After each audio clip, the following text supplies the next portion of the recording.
اور اس کے لیے بہت اسٹرکٹ پریکاشنز کی ضرورت ہے، بہت اسٹرکٹ ان علاقوں میں جہاں پہ یہ پازیٹیو آ رہے ہیں ان علاقوں کو بالکل اسٹرکٹلی لاک ڈاؤن کی ضرورت ہے، نہ کہ یہ کہ سب کچھ کھلا ہوا ہے، مارکیٹ کھلی ہوئی ہے، لوگ بہت کیجول ہو گئے ہیں، لوگ بہت گیدرنگ کرنے لگ گئے ہیں، اس کو ایک جوک سمجھنے لگ گئے ہیں. اسی طرح ہی ان کو کنٹرول کرنا پڑے گا، اور ان کو یہ معلوم بھی نہیں ہے کہ سیکنڈ ویو اس کی اس سے زیادہ لیتھل ہے.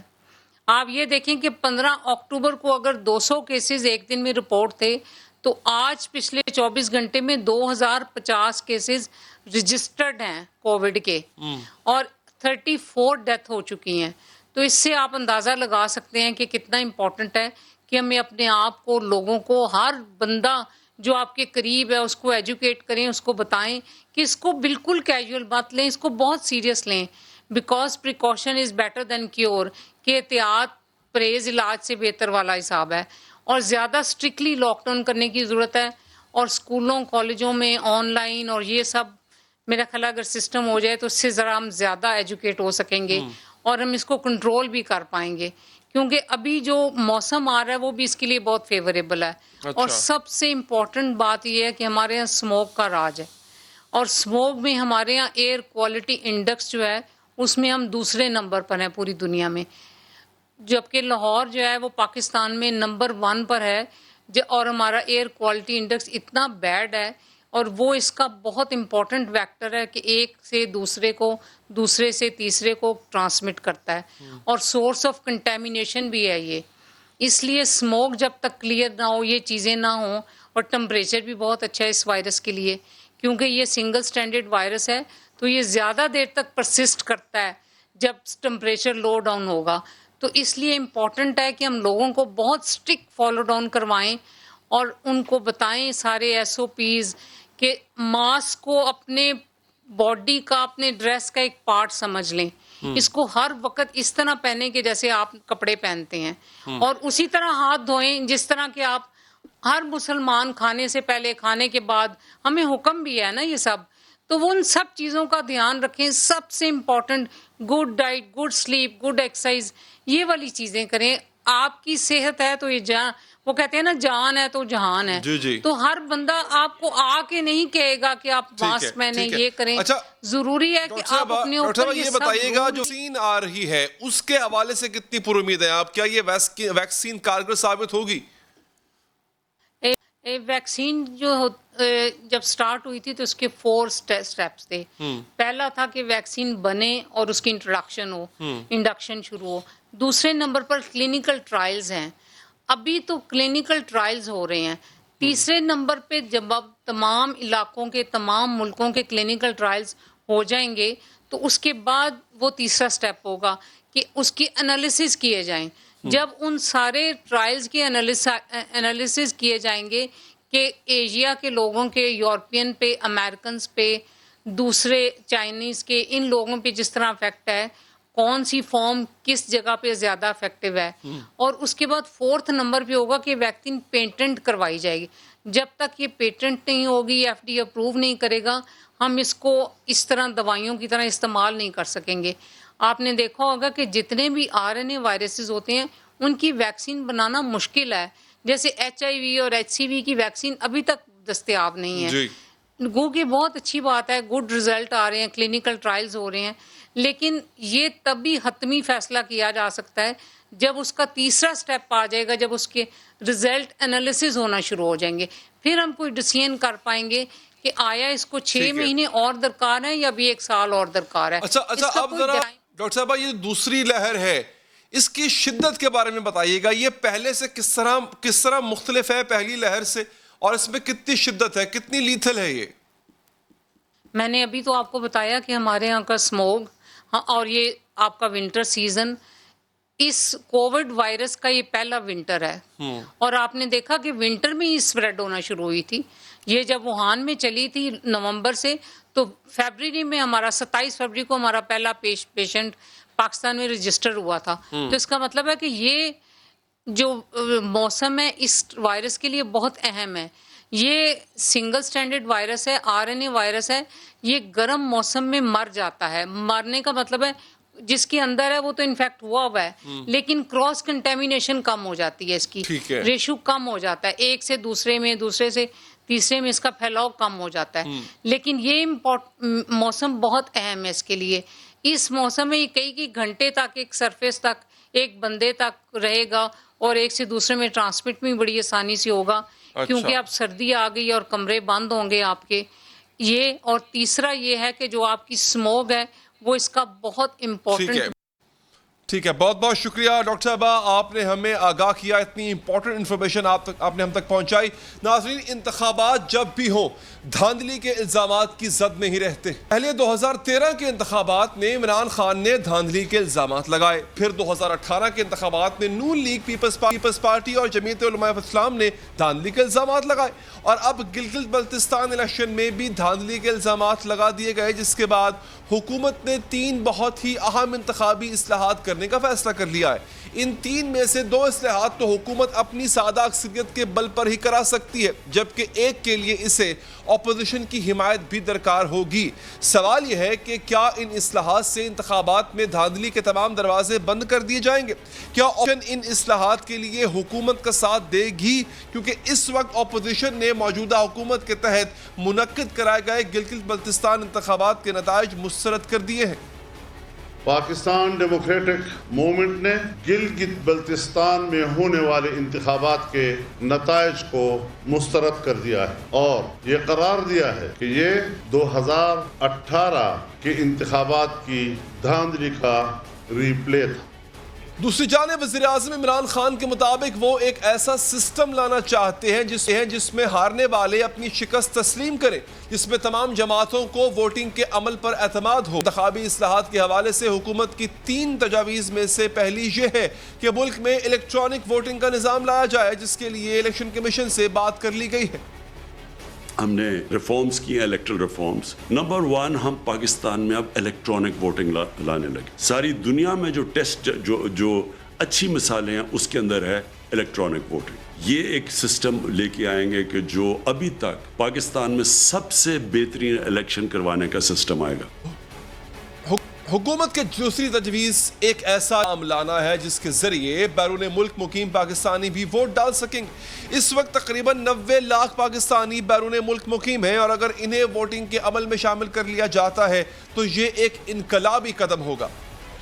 ہم اوورسیز پاکستانیز کے لیے بھی ایک سسٹم لے کے آ رہے ہیں تاکہ وہ بھی اپنی ووٹ ڈال سکیں, کیونکہ تقریباً 90 لاکھ ہمارے اوورسیز پاکستانی ہیں. ضرور ان کو ہمیں شامل کرنا چاہیے اپنی الیکٹرل پروسیس میں, ان کی آواز ہونی چاہیے کہ وہ پوری طرح الیکشن میں شرکت کر سکیں.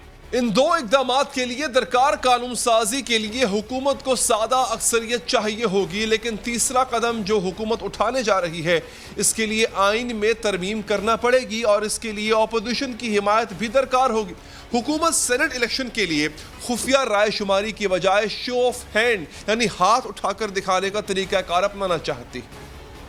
جو تیسری چیز ہم کرنے جا رہے ہیں جس کے لیے ہمیں کانسٹیٹیوشنل امینڈمنٹ چاہیے ہوگا. ہم اب کانسٹیٹیوشنل امینڈمنٹ رکھنے لگے ہیں پارلیمنٹ میں. اس کے اندر ہم یہ چاہتے ہیں کہ شو آف ہینڈز ہو, سب کے سامنے پتہ چلے کہ کون سی پارٹی کے لوگ کس کے لیے ووٹ کر رہے ہیں. اس سے یہ ہوگا کہ یہ جو پیسہ چلتا ہے اور یہ جو کرپشن ہے یہ اس سارے سینٹ کے الیکٹرل پروسیس میں یہ ختم ہو. اب سوال یہ ہے کہ حکومت کی مجوزہ اصلاحات پر اپوزیشن کیا رد عمل دے گی, یہ تو عنقریب ہی ہمیں پتہ چل جائے گا. وقت ہوا ہے بریک کا ناظرین. بریک کے بعد حاضر ہوں گے, سندھ کے مسائل پر بات کریں گے. ہمارے ساتھ گورنر سندھ عمران اسماعیل بھی ہوں گے. وقفے کے بعد ملتے ہیں.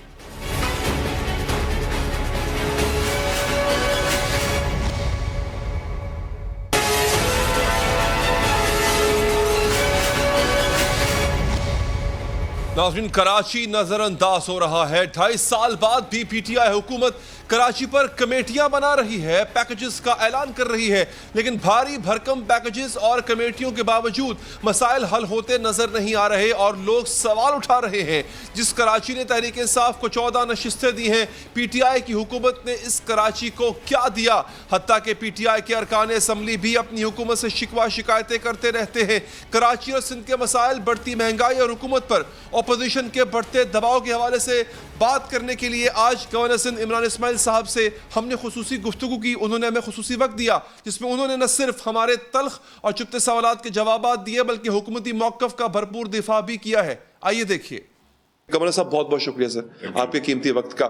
سر ایک شکایت ہے سندھ کے اپنی عوام کو کہ سندھ کے مسائل جو ہیں پچھلے 12-13 سالوں سے حل نہیں ہو رہے, اور بڑے بیسک سے مسائل ہیں. ایک تو ہوتا ہے نا کہ کوئی بڑی ہی پیچیدہ چیز ہو, نہیں پانی چاہیے بھائی پانی دے دو, روڈ چاہیے روڈ دے دو بھائی, نکاسی چاہیے تو وہ دے دو.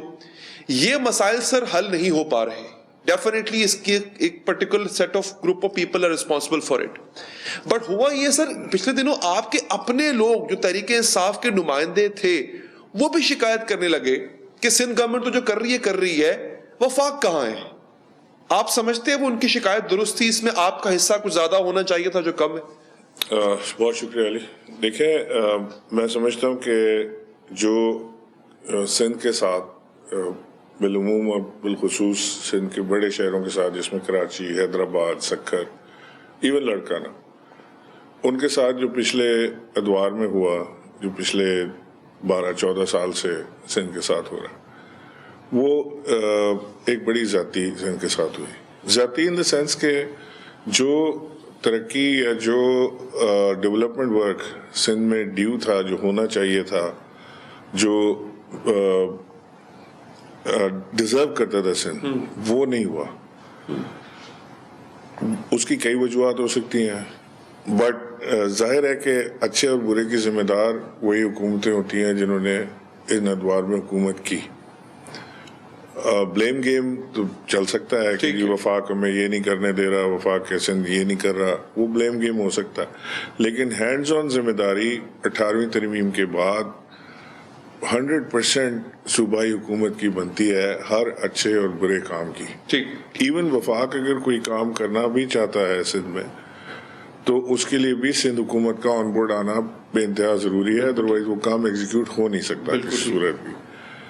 پانی کی کمی رہی, خالی پانی کی انٹیک نہیں, پانی کی جو نکاسی ہے اس کی بھی پرابلم, بارشوں نے بتا دیا کہ کتنی بڑی وہ پرابلم رہی. پھر جو سیوریج سسٹم ہے وہ ٹوٹلی کولیپس ہو رہا ہے. وہ کولیپس اس طرح ہو رہا ہے کہ ون تھنگ لیڈس ٹو اندر, کیونکہ آبادی بڑھی تو جو ریزیڈینشیل ایریاز تھے وہ کنورٹ کیے گئے کمرشل ایریاز میں, اور وہاں پہ ہائی رائز بلڈنگز آنا شروع ہو گئیں. سیوریج لائن کا یا پانی کا جو سلسلہ تھا وہ کسی نے نوٹ ہی نہیں کیا, دیکھا نہیں. کراچی جیسے میگنیٹیوڈ کا شہر بغیر ماسٹر پلان کے بڑھتا چلا جا رہا ہے, کوئی پلاننگ نہیں ہے. آپ ایریل ویو لیں تو آپ کو نظر آتا ہے ایک کانکریٹ جنگل ہے, اس کے اندر کچھ نہیں ہے. یعنی یہاں تک ہے کہ کبھی شاید ہمیں آپ کو خیال نہ گزرا ہو, there is an area in Karachi which is named as buffer zone.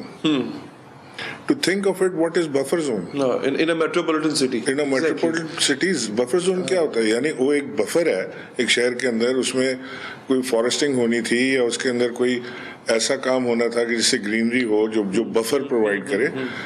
اس کو بھی کاٹ کے پلاٹ بھیج دیے گئے. اب اٹس فنی کہ ہمارے پاس ایڈریسز ہیں, وہاں آبادی ہے, اس کے ایڈریسز ہیں, house number let's say house number 26 street 30 buffer zone Karachi.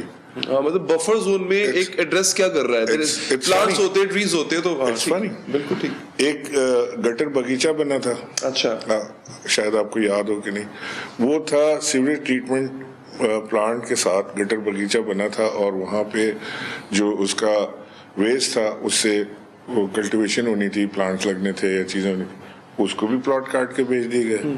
تو کوئی چیز ایک شہر کو زندہ رکھنے کے لیے جو ضرورت ہے ہماری وہ نہیں ہے. اچھا میں ایک پوائنٹ جو کہ میں نے سوچا تھا کہ میں بالکل آخر میں اس پر آؤں گا, لیکن چونکہ آپ نے بڑا اچھا ذکر کر دیا, اس میں اس مافیا کا ذکر آ گیا جو جس کو انکروچمنٹ کرتا ہے, جو لینڈ گریبرز ہیں, جو ایسی جگہوں پر کمرشل پلاٹس بنا لیتے ہیں, اس کو ہتھیا لیتے ہیں, اس کا ذکر آنا تھا. But this is very vital sir. میں نے کچھ کراچی آنے سے پہلے کچھ ڈگ ان کیا. یہ وہ چیزیں ہیں جو کہ میرے لیے اسٹارٹلنگ ڈیٹیلز تھی کہ کس طرح سے صرف اور صرف زمینوں کو ہتھیانے کے لیے, ایسی زمینوں کو جو پبلک پراپرٹیز بھی ہوتی ہیں, اپنے من پسند لوگ گورنر صاحب لگائے جاتے ہیں. اپنے ڈی سی اوز لگائے جاتے ہیں. میرے پاس یہ بڑی مائنیوٹ سی ڈیٹیل ہے. اب ایک ڈی سی ہے, اس کا نام ہے محمد علی شاہ. یہ ڈی سی ملیر تھا پہلے, ڈی سی ایسٹ ہے آج کل. سپریم کورٹ کے کہنے پہ ان کو ہٹایا گیا کہ یہ, اور یہ ریمارکس ہے جسٹس امیر ہانی مسلم صاحب کے کہ یہ کرپٹ ترین انسان ہے. Again he is D C East, the most lucrative post. پھر چھوٹی چھوٹی چیزیں, آپ جیسے ایک مختار کار جو ہے اس کو ہٹایا گیا, اس کے اوپر ایف آئی آر ہیں, اس کو ہٹا کے اسکیم 33 پر لگا دیا گیا کیونکہ آپ کو وہاں سے مال آنا ہے. سر یہ ایسے لوگوں پر کس کا ہاتھ ہوتا ہے؟ یہ لوگ کیسے, جن پہ ایف آئی آر ہیں, جن پر پرچے ہیں, جن کو سپریم کورٹ نے کہا ہے کہ ان کو ہٹا دو, یہ دوبارہ لگ جاتے ہیں. چھوٹی چھوٹی پوسٹیں ہوتی ہیں. سر یہ مختار کار کوئی بہت بڑی چیز نہیں ہے, مگر جس کو فائدہ دینا ہوتا ہے تو اربوں کا فائدہ یہ لوگ دے جاتے ہوتے ہیں. ان پر سر کس کا ہاتھ ہوتا ہے؟ دیکھیں, کون لوگ ہوتے ہیں؟ آپ نے کہا مختار کار بہت بڑی چیز نہیں. مختار کار تو ہمارے ملک میں بادشاہ ہے. ہاں مطلب اس طرح دیکھا جائے تو بادشاہ ہے سر. وہ تو بادشاہ ہے, وہ تو جو زمینوں کا مالک ہو جاتا ہے وہ اس کی جو مرضی کرے. ریکارڈز پہ اب یہ اس کا نام اعجاز میو ہے, اس کے اوپر ایف آئی آر ہے سر. اس کو scheme 33 the most lucrative post وہاں پہ لگا دیا گیا. کس کے کہنے پہ لگایا گیا؟ گورنر کے علم میں نہیں ہے یا گورنر بے بس ہے؟ نہیں, گورنر اس معاملے میں بے بس ہے. یعنی میں آپ سے یوں اپنی بے بسی کا اظہار کر رہا ہوں کہ ظاہر ہے کہ ایگزیکٹو پاور سارے جو ہیں چیف منسٹر کے پاس ہوتے ہیں, یا پروونشل گورنمنٹ, کسی بھی صوبے کی پروونشل گورنمنٹ کے پاس ہوتے ہیں. گورنر اسٹیٹ کا نمائندہ ہے. میرے پاس بلز آتے ہیں, میرے پاس لا میں امینڈمنٹس آتی ہیں جن کو میں ایکسیپٹ کر سکتا ہوں, ریجیکٹ کر سکتا ہوں. وہ بھی لمیٹڈ پاور ہے کہ میں اس کو امینڈمنٹ کے ساتھ واپس بھیج سکتا ہوں, اینڈ دین جب دوبارہ وہ اسمبلی سے آتا ہے تو دین میں سائن کروں یا نہ کروں, اٹ از. لیکن آپ کو آپ کے سامنے سے تو گزرتی ہوگی سر چیزیں, یہ سب کچھ ہو رہا ہے. اگر مجھ جیسے کو پتہ لگ سکتی ہیں سر, تو you are having a bird eye view over Sindh, over Karachi. نہیں, ظاہر ہے یہ اتنا کچھ ہو رہا ہے. لیکن سر آپ کو آئیڈیا ہوگا کہ یہ کروا کون رہا ہوگا. آپ ایک چیز کا خیال کریں کہ جس شخص کو سپریم کورٹ روک رہی ہے اور وہ پوسٹ ہو رہا ہے, تو آپ پھر گورنر کے اختیارات کو کہاں ڈھونڈ رہے ہیں؟ تو سپریم کورٹ یعنی میں سمجھتا ہوں کہ سپریم کورٹ بھی اپنے آپ کو ایک حد تک بے بس محسوس کر رہی ہوگی کہ اس شخص کے بارے میں کمنٹ دے دیے, لکھ کے دے دیا کہ یہ کرپٹ آدمی ہے, اور وہ پھر پوسٹ ہو رہا ہے اور بڑی لوکریٹو جگہ پہ پوسٹ ہو رہا ہے. تو ظاہر ہے کہ اس میں پیچھے ایسے عناصر کار فرما ہوتے ہیں جو اپنے چھوٹے فائدے کے لیے اپنے صوبے کا بڑا نقصان کر دیتے ہیں, اپنے شہر کا بڑا نقصان کر دیتے ہیں. اور ایسے عناصر ہر وقت آپ کو نظر آتے ہیں, کبھی بہت پاورفل ہو جاتے ہیں, کبھی ویک ہو جاتے ہیں, بٹ ان کی ایگزسٹنس رہتی ہے, یہ کبھی ختم نہیں ہوتی. لیکن سر یہ کسی کے آشرواد کے بغیر تو اتنے پاورفل ہو نہیں سکتے نا. تو سندھ گورنمنٹ سے جواب طلب نہیں کرنا چاہیے ان کا کہ یہ کیا ہو رہا ہے؟ دیکھیے, میں نے آپ سے کہا نا کہ ہر اچھے اور برے کام کی ذمہ دار پروونشل گورنمنٹ ہے. ٹھیک. اور یہ ڈی سی کا لگانا, ڈی سی کا ہٹانا, کل مختار اس کا چیف منسٹر ہے. چیف منسٹر چاہیں جس ڈی سی کو لگائیں, چیف منسٹر چاہیں جس ڈی سی کو ہٹائیں, چیف منسٹر چاہیں جس مختار کار کو لگائیں, جس کو چاہے ہٹائیں. ان کی جو منسٹریز ان کے نیچے کام کر رہی ہیں ان کے کام ہوتے ہیں, اور وہاں پر اگر ایسی چیز ہو رہی ہے تو chief minister should take notice of it. ان کو اس کا ادراک کرنا چاہیے فوری طور سے, کیونکہ اب یہ جو ہمارا صوبہ ہے یہ اب یعنی یہ تڑپ کے بھی اب یہ بہت پریشان ہو گیا ہے. ایسا نہیں ہے کہ ایک تصور کیا جاتا ہے نا کہ جی کراچی میں اس لیے ڈیولپمنٹ نہیں ہوتی کہ یہاں سے پیپلز پارٹی کو ووٹ نہیں ملتا. ایسا نہیں ہے. تو کیا حیدرآباد ڈیولپ ہو گیا؟ کیا لڑکانہ ڈیولپ ہو گیا؟ کیا سکھر میں ڈیولپمنٹ ہو گئی؟ ہم نے تو جو دیکھا ہے کہ وہ اس وقت جو لوگ پنجاب سے گھومنے پھرنے ادھر آیا کرتے تھے, کراچی ایک خوبصورت ترین کاسموپولیٹن سٹی ہوتا تھا. اس کی آج بھی بلیک اینڈ وائٹ پکچرز آپ کو مل جائیں گی, ٹرامس چلتی تھیں اور روڈیں دھلا کرتی تھیں. Karachi used to be one of the best cities in the world.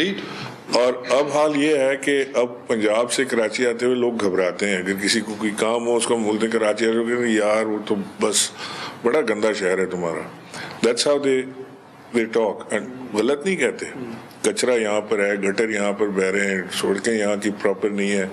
تو ان کو وہاں پر جب آپ دیکھتے ہیں تو چیزیں بالکل کایا پلٹ ہو گئی ہے. جو چھوٹے چھوٹے شہر تھے نو کمپیریزن ٹو کراچی, وہ کیا سے کیا ہو گئے, ڈفرینٹ ہو گئے, خوبصورت ہو گئے. گورنر صاحب 1100 ارب روپے ان میں کوئی امیجیٹلی منصوبہ شروع ہو پایا؟ اس کی کنٹروورسی پہ ذرا بعد میں آتے ہیں، وہ کہ جی وفاق کہہ رہا ہے جی ہمارے اتنے اور سندھ کہہ رہا ہے جی ہمارے اتنے، سیپریٹ ایشو، بٹ جس کے جتنے بھی ہیں لگیں گے تو اسی شہر پر ہی نا سر. تو کیا اس میں سے کچھ امیجیٹلی شروع ہو پایا سر؟ KCR اچھا ٹھیک ہے.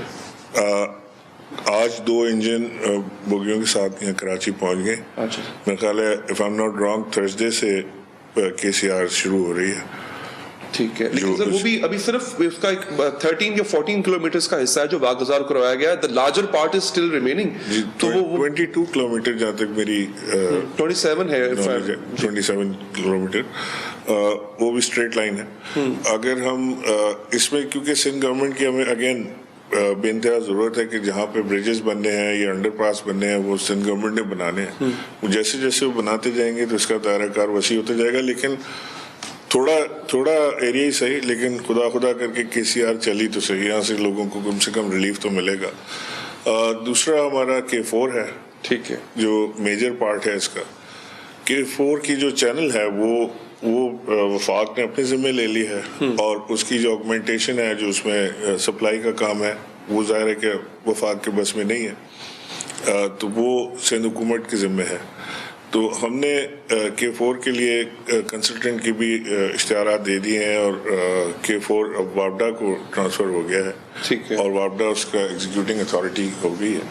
تو K4 بھی اسٹارٹ ہو رہا ہے ساتھ ساتھ سائملٹینیس. بالکل ٹھیک. سر کراچی کے لیے اب ایک ڈفرنٹ چیز لانے کی ضرورت ہے.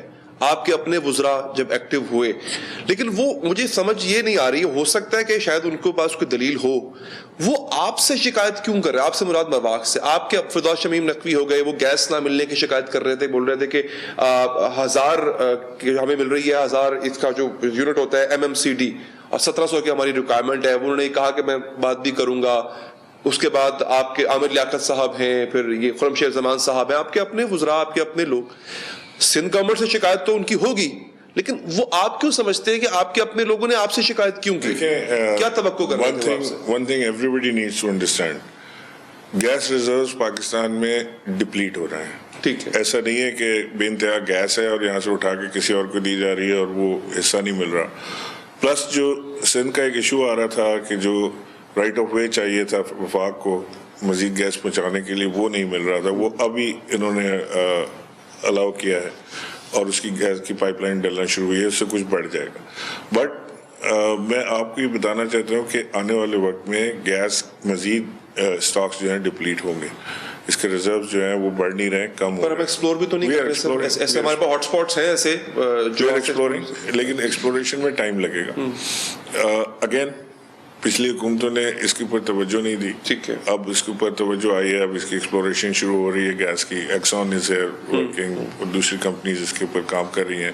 سمندر کے اندر گیس تلاش کرنے کے لیے ایک بڑی ڈرل ہوئی ابھی آپ کے سامنے، which unfortunately. تو اگر میں یہ بات سمجھ رہا ہوں گورنر صاحب، تو نقوی صاحب، فردوس شمیم نقوی صاحب کو سمجھ نہیں آئی یہ بات، عامر لیاقت صاحب کو سمجھ نہیں آئی، آپ کے اپنے وزراء پھر آپ سے شکایت کیوں کر رہے ہیں؟ دیکھیں یہ میں کہنا نہیں چاہ رہا، but this is a very sad story کہ اگر تو وفاق کے نمائندوں کو، جو ظاہر ہے کہ فردوس شمیم نقوی صاحب حالانکہ از این MP ہے، but he represent the same party which is center.